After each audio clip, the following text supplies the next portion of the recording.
Uma das manifestações da misericórdia de Deus em Cristo, segundo os Evangelhos, é ir ao encontro do miserável. Enquanto Deus não sai de si e manifesta concretamente sua condescendência, sua ternura para com aqueles que estão na lama, que estão na miséria, não se pode falar de misericórdia em ato. Jesus, ao assumir a natureza humana, se expôs, ou seja, entrou na nossa história. Veio falar conosco, sendo um de nós, semelhante a nós em tudo, menos o pecado. A partir do momento em que ele toma a iniciativa de ir ao encontro da miséria humana, uma certa miséria humana, mergulhada no pecado, interpreta mal esta iniciativa e deturpa o verdadeiro sentido do gesto do Senhor de ir ao encontro daquele que erra, daquele que peca, daquele que está à margem, daquele que está morto, daquele que está perdido. Hoje, nós vamos refletir um episódio, uma narrativa histórica da vida pública de Jesus. É o começo de sua vida pública, é o chamado que ele dirige a uma pessoa de má vida para segui-lo. Mas para que isso aconteça, depois que esse chamado é realizado, um jantar, uma festa é dada por esse que acabou de ser chamado. E aí o Senhor se envolve, se mistura, entre aspas, não somente com este, mas com muitas pessoas de má vida. E isso causa um transtorno muito grande para aqueles que consideram que um rabino, que um profeta não pode se misturar, não pode andar com certas pessoas, não pode entrar em certas casas.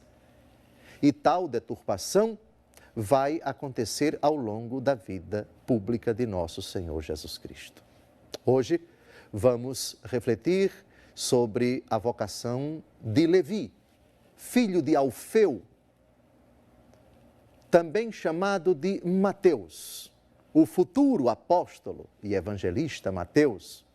Essa narrativa mostra muito bem, de forma bastante evidente, quantos entraves, quantas dificuldades a misericórdia de Deus enfrenta para se manifestar em toda a sua grandeza. Vamos ao texto e depois reflitamos esse grande acontecimento do Evangelho. Partindo dali, Jesus viu um homem chamado Mateus, que estava sentado no posto do pagamento das taxas. Disse-lhe: segue-me. O homem levantou-se e o seguiu. Como Jesus estivesse à mesa na casa desse homem, numerosos publicanos e pecadores vieram e sentaram-se com ele e seus discípulos.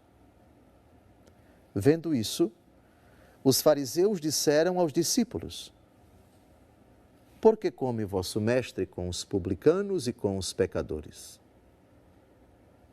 Jesus, ouvindo isso, respondeu-lhes: não são os que estão bem que precisam de médico, mas sim os doentes. Ide e aprendei o que significam estas palavras: eu quero a misericórdia e não o sacrifício. Eu não vim chamar os justos, mas os pecadores. Publicano é um cobrador de imposto, um funcionário do Império Romano, bem pago pelo Império. Sua tarefa, cobrar impostos das pessoas. O Império Romano estipulava, de acordo com a condição social, de acordo com o patrimônio de cada um, cada pessoa ou cada família deveria tributar, deveria devolver ao Império um tributo, uma taxa para a manutenção do Império. E o papel do cobrador de imposto era cobrar. Ele tinha poderes para mandar prender a pessoa que se recusava a pagar. Tinha poder também de confiscar os bens da pessoa se ela insistisse em não cumprir com sua obrigação para com o império. Os cobradores de impostos geralmente eram pessoas que roubavam, ou melhor, ou pior, que extorquiam dos cidadãos romanos, de todos aqueles que tinham a obrigação de pagar impostos. Por vezes eles cobravam mais do que aquilo estipulado pelo império. Por causa disso, eram pessoas ricas. E por causa disso, porque se locupletavam, eram detestadas, odiadas às vezes pelos judeus, que consideravam os cobradores de impostos pessoas de má vida. Apesar disso, Jesus vai ao encontro desse homem. É Levi, filho de Alfeu, cobrador de impostos, que está sentado no telônio, no posto de cobrança, e Jesus lhe dirige apenas esta palavra: segue-me. O recado é claro: você tem que deixar tudo para atender a esse meu pedido. É claro que Jesus não falou dessa forma, mas se pode perceber que essa era a intenção de Jesus, pelo que se segue. O homem levantou-se e o seguiu. Se o convite foi, por assim dizer, a queima-roupa, a resposta foi imediata.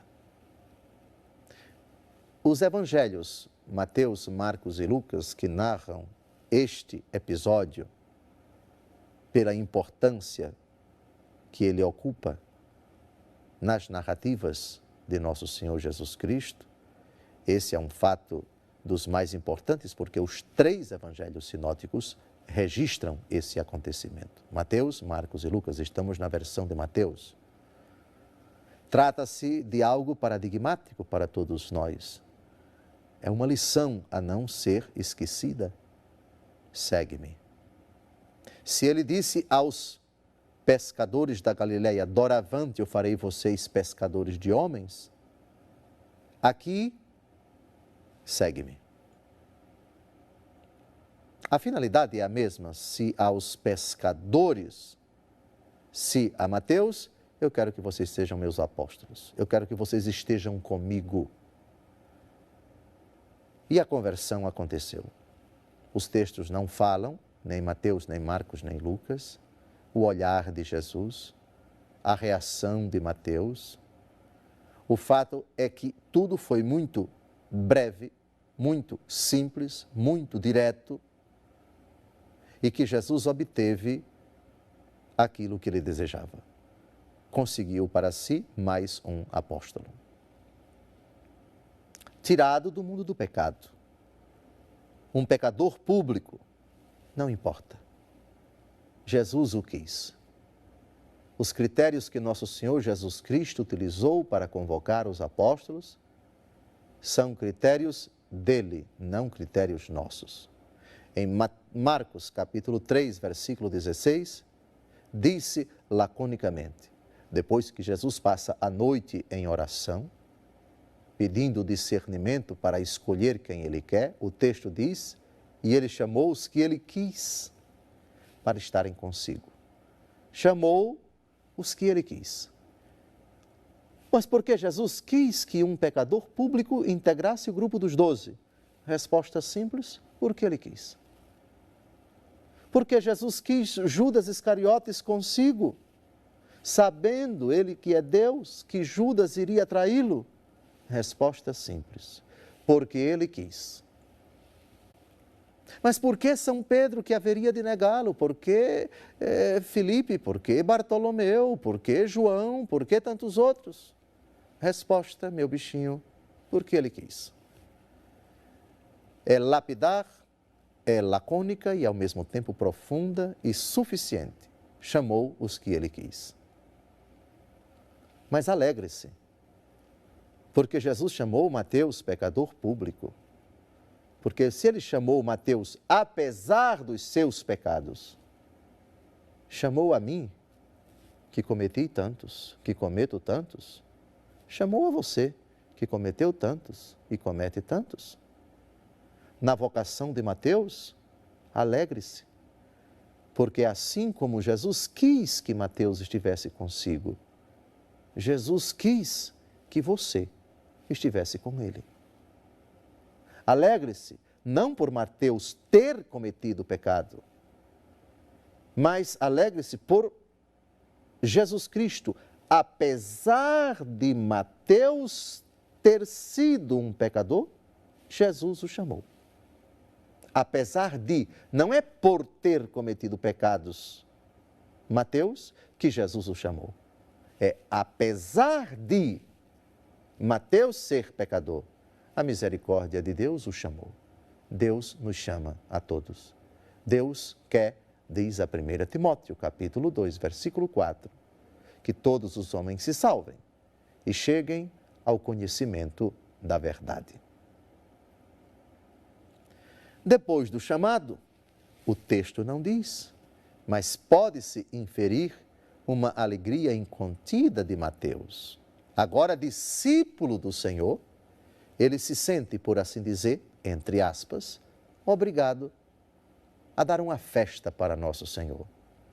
São convidados para esse banquete os discípulos de Jesus, não sabemos quantos já estavam com nosso Senhor, estamos no início de sua vida pública, e certamente muitas outras pessoas tidas pelos adversários de Jesus como pessoas de má vida, certamente colegas, companheiros de trabalho,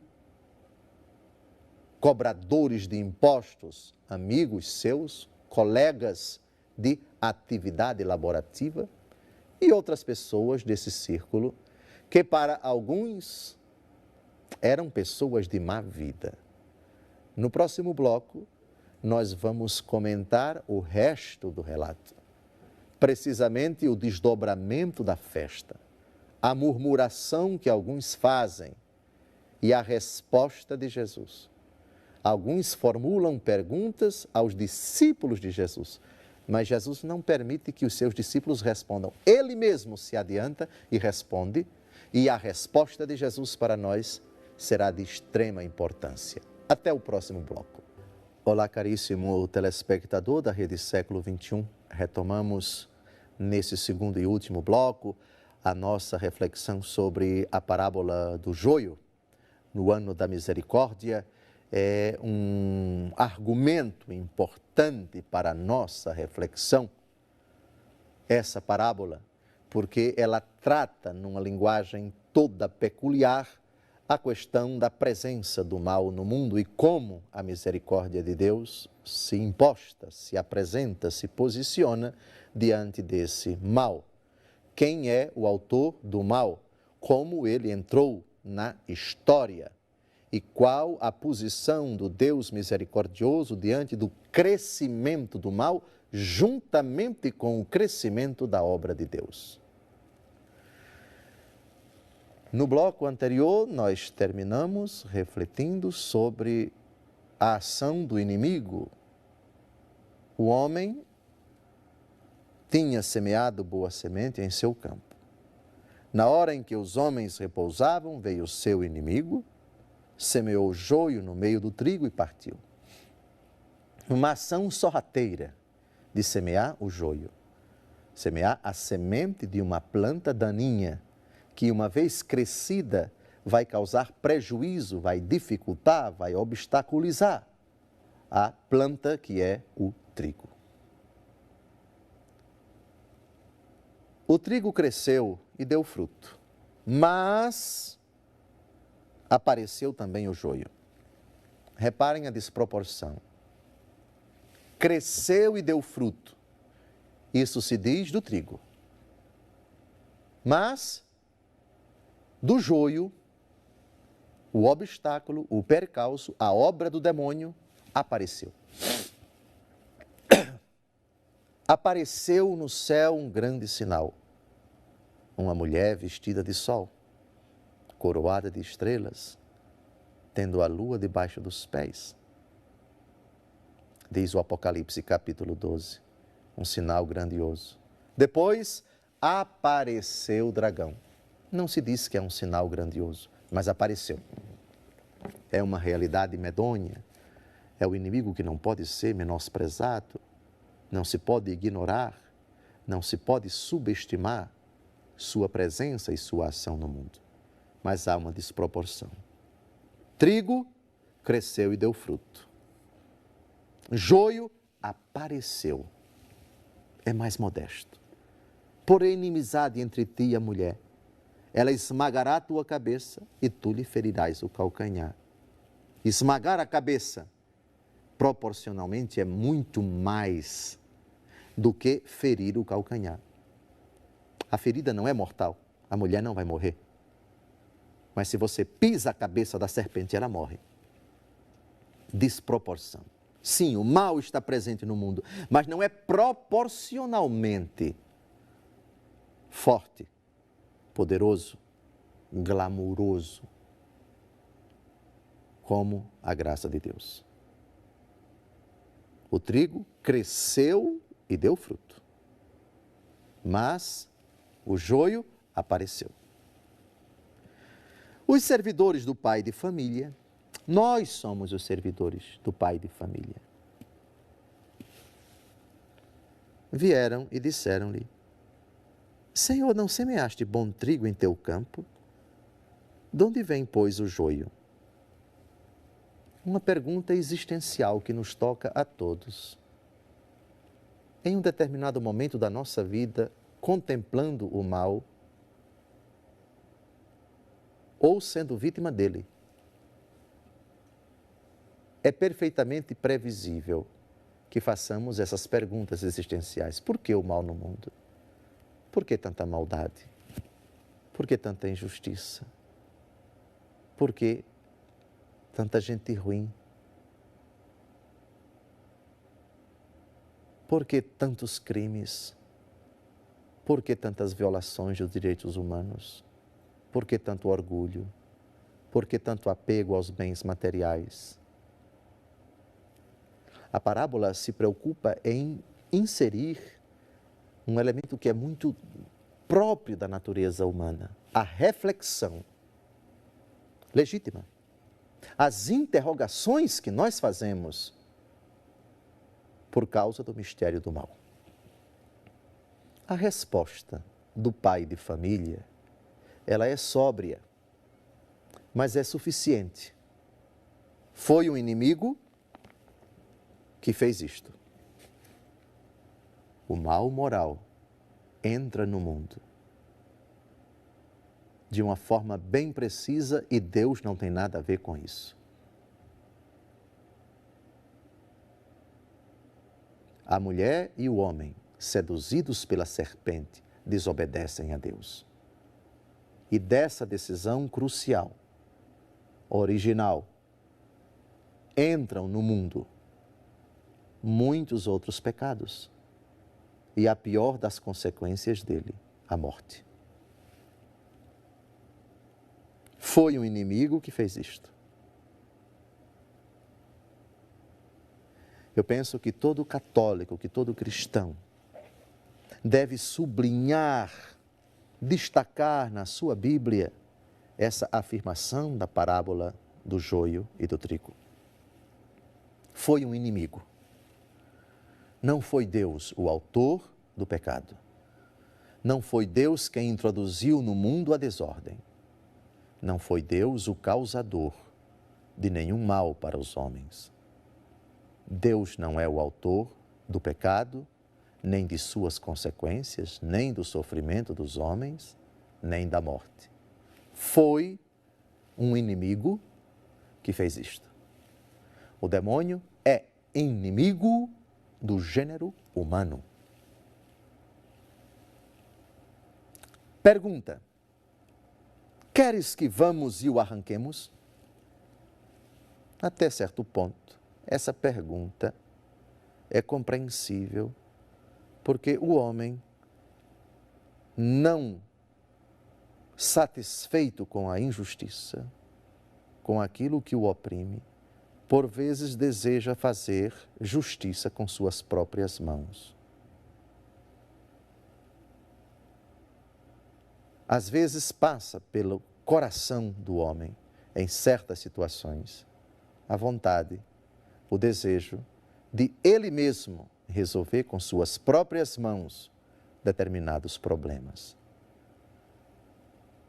A tentação de ser justiceiro, a tentação de liquidar de uma vez por todas determinadas pessoas, determinadas circunstâncias, para, segundo essas pessoas, se fazer justiça e se viver em paz e não ser mais incomodado, atrapalhado, constrangido por quem quer que seja. O raciocínio da pena de morte também se aplica a essa pergunta.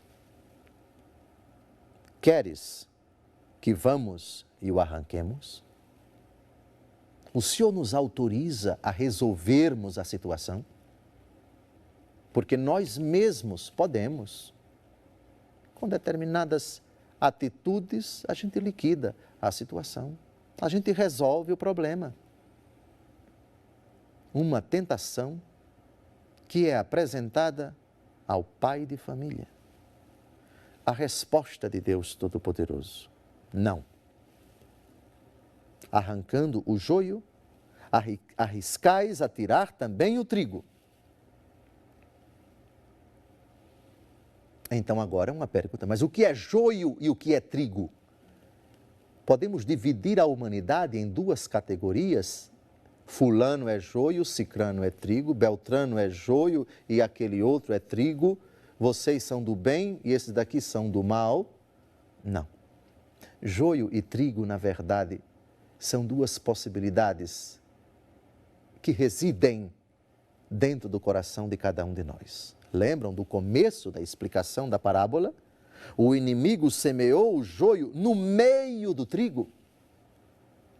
Somos capazes de fazer coisas belas, mas o inimigo semeia no nosso coração, tentando-nos para que afloremos a capacidade de fazer coisas más. Conheço o bem que quero e faço o mal que não quero. Dentro de mim existe uma luta interior.